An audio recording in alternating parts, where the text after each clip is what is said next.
এবার তাহলে দেখে নেওয়া যাক হিউমিক অ্যাসিডটা কীভাবে ব্যবহার করতে হয়। দেখুন, এটা একটি হিউমিক অ্যাসিড, আর এটাতে বালতির মধ্যে 10 লিটার জল আছে।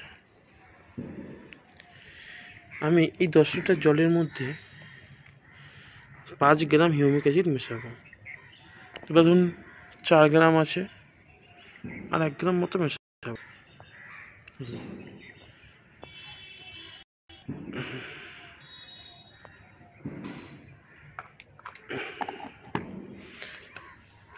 এই 5 গ্রাম মেশানোর পর আমি জলটাকে ভালো করে ফেটে নেব।